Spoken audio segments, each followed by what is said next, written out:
समग्र भारत वर्ष में वर्तमान भारतीय जनता पार्टी तरफ माननीय प्रधानमंत्री जन्मदिन अवसर में सेवा सप्ताह बर्तमान पालन कर सारा भारत वर्ष में विभिन्न जगह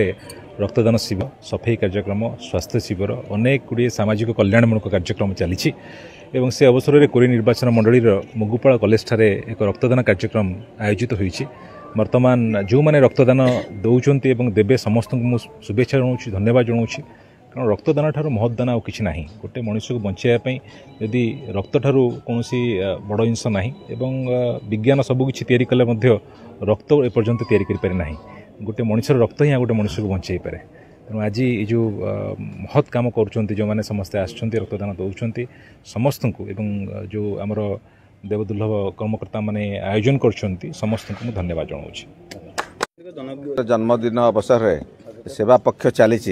सेवा पक्ष विभिन्न प्रकार वृक्षरोपण माँ गछटिए लगा एवं रक्तदान शिविर एवं अन्यान्य विभिन्न प्रकार कार्यक्रम होई परिप्रेक्षी में कोरई निर्वाचन मंडली तरफ आज आम माननीय विधायक आकाश दास नायक नेतृत्व में आज ये मुगुपाल कॉलेज रे रक्तदान शिविर गुरु उद्देश्य रक्तदान कई क्या प्ररोचना देना स्वच्छकृत भाव समस्त रक्त दौर रक्तदान शिविर योगदान कले यशस्वी प्रधानमंत्री माननीय श्रीयुक्त नरेंद्र मोदी जन्मदिवस पालन अवसर में सेप्टेम्बर 17 रु अक्टोबर 2 पर्यंत जो सेवा पक्ष सेवामूलक कार्यक्रम चली माँ गछटिए स्वच्छता को आधार करी समस्त कर्मकर्ता मैंने आज आनंदर उल्लास सहित मोदी को सम्मान जनाई मोदी जन्मदिवस को आनंदर उत्साह पालन करने आज रक्तदान शिविर में एकाठी होती रक्तदान करने आग्रह प्रकाश कर समस्त कार्यकर्ता मैंने रक्तदान